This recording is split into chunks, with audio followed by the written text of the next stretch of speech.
Hello student, welcome to my channel Basic Science Nobun 321। তোমরা কেমন আছো সবাই? এখন তোমাদের পরীক্ষা প্রায় কাছাকাছি, তো এবিটি এর প্রায় সব পেপারগুলো তোমরা কমপ্লিট করছো। আজকে আমরা যে বিষয়ে আলোচনা করব এসসি 223 এর এমসিকিউ ও 1 নাম্বার ও 2 নাম্বারের কোশ্চেনগুলো। এবিটিএ 2024 এর এসসি 223 এর এমসিকিউ ও 1 নাম্বার ও 2 নাম্বারের কোশ্চেনগুলো আগে দুটো ভিডিওর মাধ্যমে 5 নাম্বার ও 3 নাম্বারের কোশ্চেনগুলো আলোচনা করা হয়েছে। এই ভিডিওর মাধ্যমে আমরা এমসিকিউ এবং শর্ট কোশ্চেনগুলো জানবো। আসলে আমরা জেনে নিই তাহলে এসসি এবিটিএ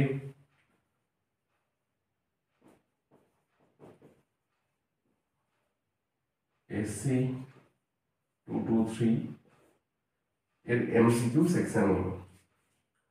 ফার্স্ট কোশ্চেন দেখো দিয়েছে, নিচের যে সম্পর্কটিতে NaCl কেলাসের একক কোষের ক্ষেত্রে সঠিক সেটি হলো। তাহলে NaCl কেলাস কেমন হয় বলো? পৃষ্ঠকেন্দ্রিক।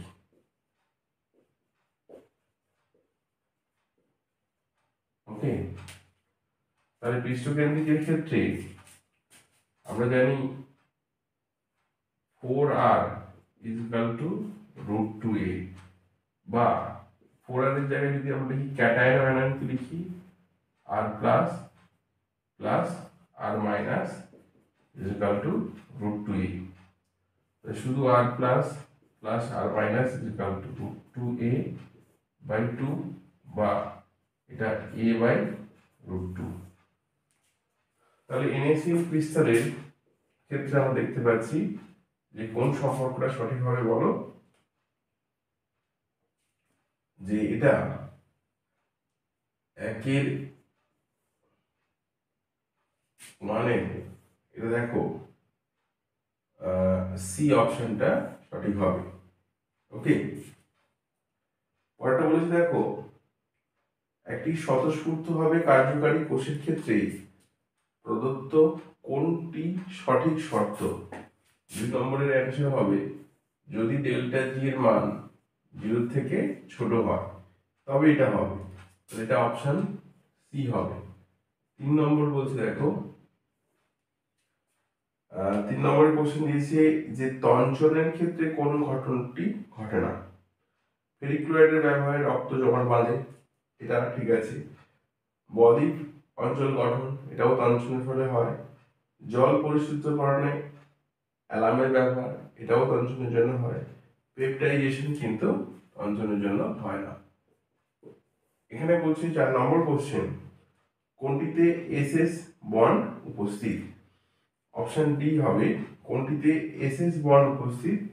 এখানে অপশন ডি হবে H2 H2O7। ওকে, এখানে এসএস বন্ধন উপস্থিত। পরের কোশ্চেন নিচে দেখো, কোনটি প্যারাম্যাগনেটিক নয়? তাহলে অপশন বলছে দেখো Zn NH3 whole 4 2+। তাহলে এখানে দেখছি জিঙ্কের জারণ অবস্থা কত বলছে বলো? +2। কিভাবে পাচ্ছি? x plus 0 into 4 is equal to +2, x is equal to +2 পাচ্ছি। জিঙ্ক আমরা জানি 30, তাহলে এখানে আর্গন 18 3d10 4s2, তো এখানে Zn2+ আমরা লিখছি আর্গন 18 3d10। ডিটা পুরোপুরি ফিল আপ আছে। ডিটা যদি আমরা 3d কথা ভাবি তাহলে এখানে কি বলছে বলো? পুরোপুরি এটা ভর্তি আছে, তাই জন্য এটা কি হবে? ডায়াম্যাগনেটিক হবে, এটা প্যারাম্যাগনেটিক হবে না। ওকে, তাহলে 5 নম্বরের অ্যান্সার হলো এটা সি। পরের কোশ্চেন দিয়েছে দেখো যে জিডি গ্যাডোলিয়ামের পারমাণবিক ক্রমাঙ্ক 64 বলেছে, বহিস্থ ইলেকট্রন বিন্যাস হবে বি, এর বহিস্থ ইলেকট্রন বিন্যাস হবে বি। তাহলে এখানে জেনন 54 4f7 5d1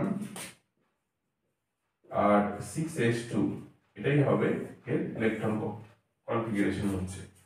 তো এখানে দেখো টোটাল কত আসছে 7 3 10 64, এটা মিলে যাচ্ছে। নেক্সট কোশ্চেন দেখো আমাদের এখানে দিয়েছে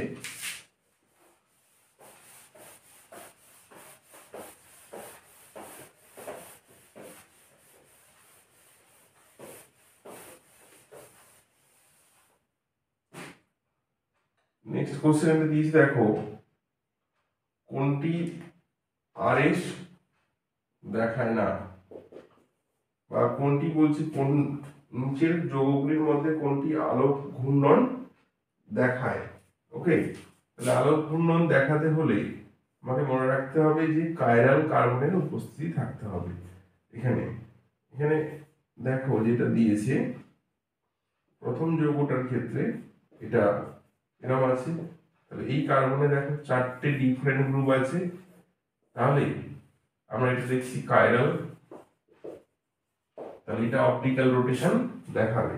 কিন্তু পরবর্তীগুলোর ক্ষেত্রে দেখছি দেখো দুটো CH3 আছে, এটাও CH3, এটা Cl, এটা H, এটা CH3, তাহলে এটা অ্যাকাইরাল,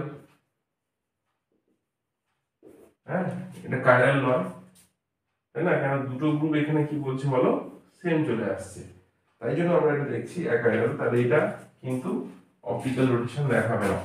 পরে দেখো পরে যে দুটো দিয়েছে একই রকম, যে ওই কার্বনের সঙ্গে যে দুটো আছে অপশন সি তে দিয়েছে, অপশন বি আর সি তো একই কথাই বলেছে, তো অপশন ডির কথা দেখি, এখানে Cl, এখানে CH3, এটা সবগুলো দেখো সেম গ্রুপ আছে, তাহলে এই কার্বনটা হচ্ছে দেখো কাইরাল কার্বন নয়, তাহলে অপটিক্যাল রোটেশন এটা দেখাবে না। বি আর সি কিন্তু একই দিয়েছিল, এটা আমরা দেখব না, অপশন এটা কি হবে বলো, এ হবে। পরেরটা দিয়েছে দেখো 8 কোশ্চেন,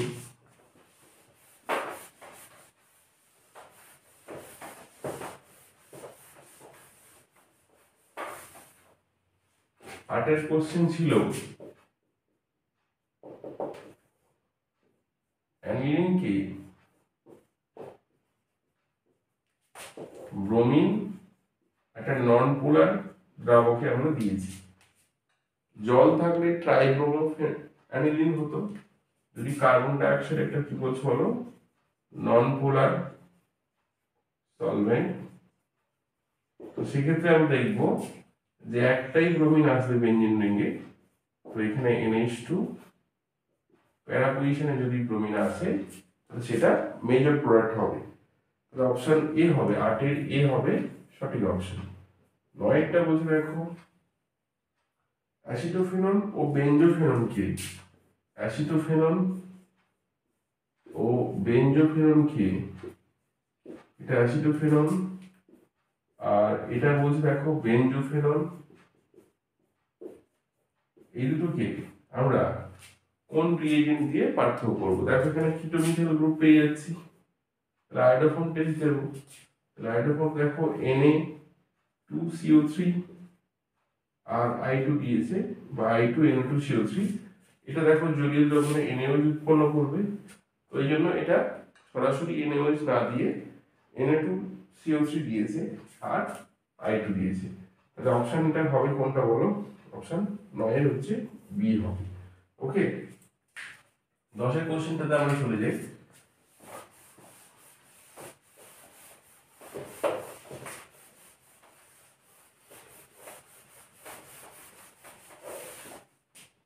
কোশ্চেন নাম্বার 10, এখানে দিয়েছে দেখো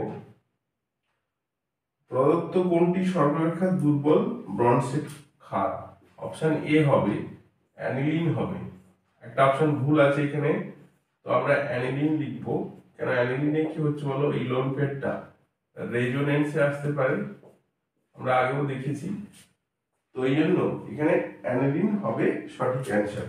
ঠিক আছে, তারপর দেখো 11টা বলেছে যে গ্লুকোজের সঙ্গে ব্রোমিন জল, গ্লুকোজের সঙ্গে ব্রোমিন জলের বিক্রিয়া কি হয় বলো, গ্লুকোনিক অ্যাসিড হয়। এটা আমরা দেখেছি গ্লুকোনিক অ্যাসিড, এটা ব্রোমিন জল, এটা COOH হবে, এটা CH2OH, এটা OH হাইড্রোজেন,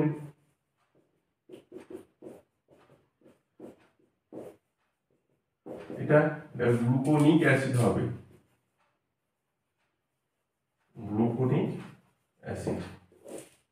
তাহলে এটা অপশন কি হবে বলো, গ্লুকোনিক অ্যাসিড যদি হয় এটা অপশন হবে অপশন বি। তাহলে 11 বি হলো গ্লুকোনিক অ্যাসিড। ওকে, পরে বলতে দেখো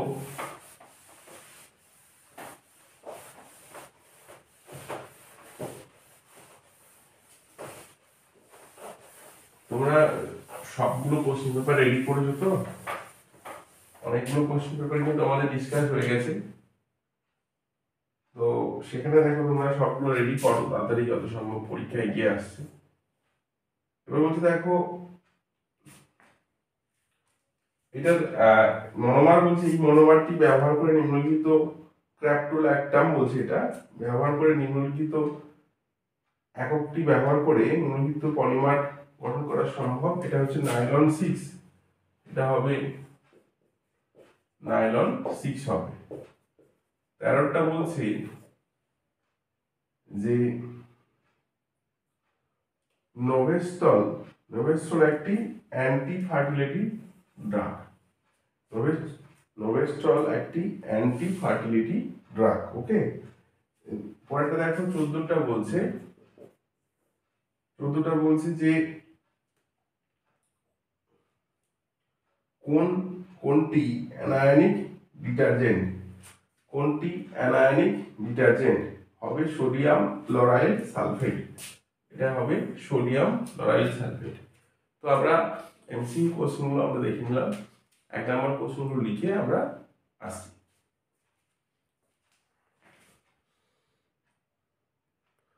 পরে দেখো 1 নম্বরের কোশ্চেন বলেছে ফ্যারাডের তড়িৎ রাসায়নিক তুল্যাঙ্ক ও রাসায়নিক তুল্যাঙ্কের মধ্যে সম্পর্কটি লেখো। তাহলে আমরা এটা লিখব Z is equal to E by F, E by F। এখানে Z বলছে তড়িৎ রাসায়নিক তুল্যাঙ্ক,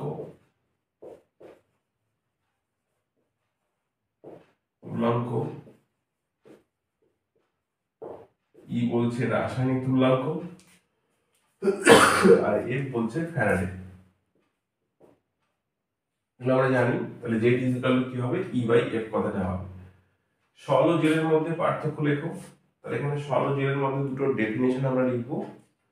সল বলতে দেখো যে সমস্ত কলয়েড সিস্টেমে বৃষ্টিদশা কঠিন, এটা আনলাইন করব, বিস্তার মাধ্যম তরল তাদের সল বলে। উদাহরণ হচ্ছে গোল্ড সল। জেল কাকে বলবো দেখো, যে কলয়েড সিস্টেমের বৃষ্টিদশা তরল, বিস্তার মাধ্যম কঠিন, তাদের জেল বলে। উদাহরণ লিখবো জিরেন্ট। পরেরটা বলছে দেখো যে সদ্য প্রস্তুত ফেরিক হাইড্রোক্সাইড এর মধ্যে FeCl3 যোগ করলে FeCl3 সল তৈরি হয়, এটি কি ধরনের, এটা হবে ক্যাটায়নিক ভাব। কেমন হয় বলো, ক্যাটায়নিক, পজিটিভ ভাব। কেমন হবে, তড়িৎ চলন ধরন কি হয় বলো, চলনের ধরন কি হবে, পজিটিভ।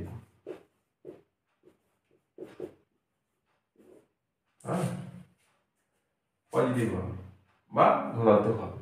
ওকে, কেন বলছে এখানে সিলেক্টিভলি ফেরিক হাইড্রোক্সাইড সলে সিলেক্টিভলি কি অ্যাবজর্ব হবে বলো, Fe3+ অ্যাবজর্ব হবে হয়ে কি হবে বলো, এটা ক্যাটায়নিক তোমার সল ফেরিক হাইড্রোক্সাইড সল তৈরি করবে। তাহলে FeCl3 মধ্যে Fe3+ এরা সিলেক্টিভলি অ্যাডজর্ব করবে, করে আমরা দেখতে পাবো এটা যে কেমন হবে, এটা পজিটিভ টাইপ হচ্ছে সল তৈরি করবে। আমরা পরের কোশ্চেনটা চলে আসি। দেখো পরের যে কোশ্চেনগুলো ছিল, K1O4 কে গরম করলে কি হবে, রাসায়নিক বিক্রিয়াটা এরকম লিখতে হবে K1O4 2 K1O4 আর ওদিকে লিখবো K2MnO4 plus Mn2 plus oxygen. ওকে, পরেরটা বলছে দেখো এটা একটা ডিসপ্রপোর্শনেশন রিঅ্যাকশন, এটা তোমাকে অনেক সময় দেবে যে K1O4 এর ডিসপ্রপোর্শনেশন রিঅ্যাকশনটা লেখো, এটাও তুমি লিখতে পারো। পরেরটা বলছে দেখো দুটি ব্রড স্পেকট্রাম অ্যান্টিবায়োটিক উদাহরণ দাও। ক্লোরামফেনিকল আর অ্যামক্সিলিন হচ্ছে দুটি ব্রড স্পেকট্রাম অ্যান্টিবায়োটিক। ক্লোরামফেনিকল দ্বারা কি কাজ হয়, টাইফয়েড, ডিসেন্ট্রি, মূত্রনালীর সংক্রমণ এই রোগের চিকিৎসা করা হয়। তাহলে মিল্ক অফ ম্যাগনেসিয়া কি, দেখো মিল্ক অফ ম্যাগনেসিয়া হলো ম্যাগনেসিয়াম হাইড্রোক্সাইড, এটা কিনা স্টমাক অ্যাসিড, স্টমাকে যদি অ্যাসিডের পরিমাণ বেশি হয় সেটা কমাতে কাজে লাগে। ওকে, এই হলো তোমার 1 নম্বরের কোশ্চেনগুলো। আমরা 2 নম্বরের কোশ্চেনগুলো চলে যাই।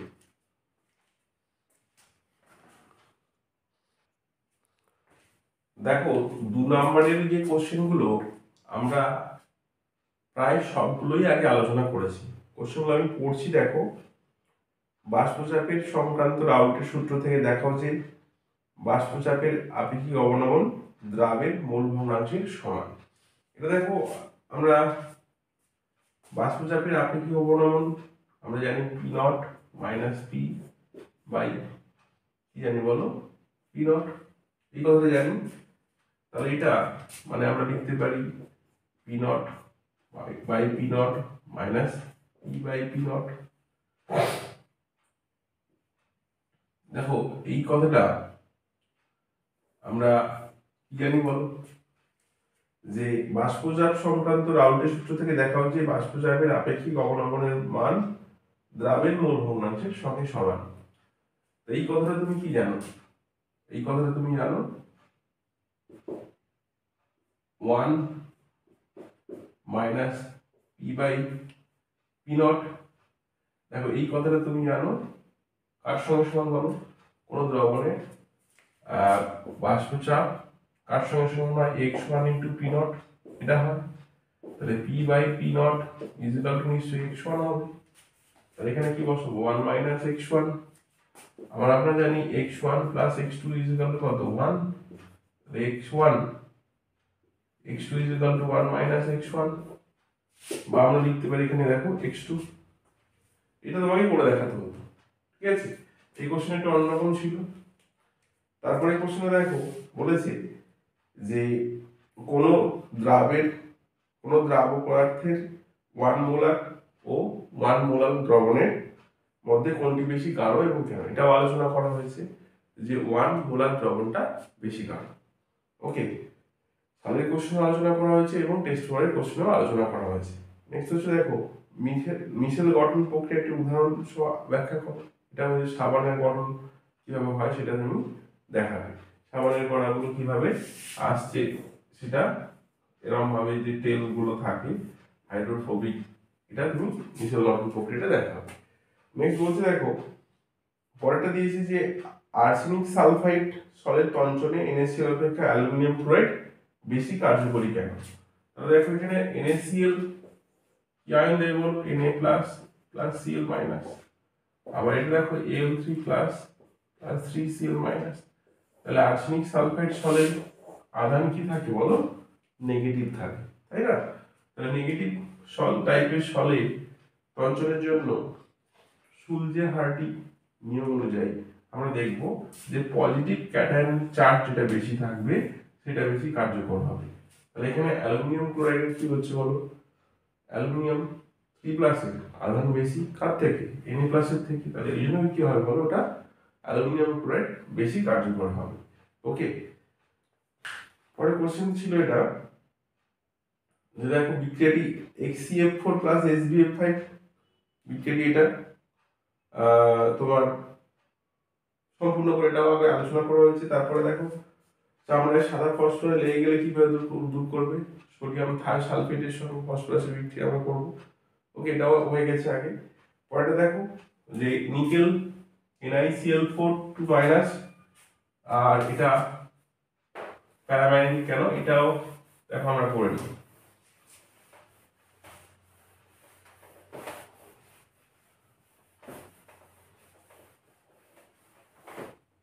তাহলে এখানে দেখো অক্সিডেশন নাম্বার দুটোরই করতে হবে, বার করতে হবে। ওকে, তাহলে 2-, তাহলে এখানে অক্সিডেশন নাম্বার কত, নিকেলে কত x ধরবো, -1 × 4 = -2 লিখবো। ক্লিয়ার, x এখানে কত আসছে বলো, +2 আসছে। একই রকম ভাবে NiCO4 এটা +2 ছিল, দেখে নি একবার। NiCO4 না, NiCO4 ছিল। তো এখানে দেখো এটার ক্ষেত্রে দেখতে পাচ্ছি +2 নিকেলের, নিকেল কত বলো 28, আর্গন 18, 3d8 4s2, তাহলে এখানে নিকেল 2+ লিখবো, আর্গন 18, 3d8, তাহলে এখানে দেখো NiCl4 2+ এর ক্ষেত্রে আমরা দেখতে পাচ্ছি 3d 4s 4p 4d, চারটেই আমরা কিন্তু ড্র করব। ওকে, চারটেই আমরা ড্র করব, তাহলে 3d 4s 4p 4d। এখানে দেখো 8টা আছে, 8টা এখানে করবো, এটা 8টা হলো, তাহলে দুটো আনপেয়ার্ড আছে, তাই জন্য এটা। আর ক্লোরিন বলছি বলো একটা উইক ফিল্ড লিগেন্ড, তাই না,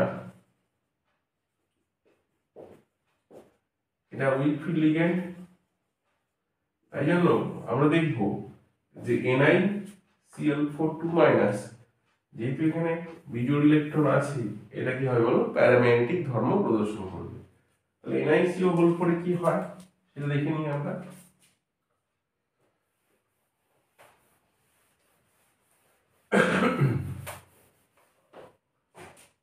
NiCO4 দেখো এখানে X প্লাস কার্বন মনোক্সাইড, এখানে 0 × 4 = 0, X অক্সিডেশন নাম্বার এখানে কত আসছে বলো 0 আসছে।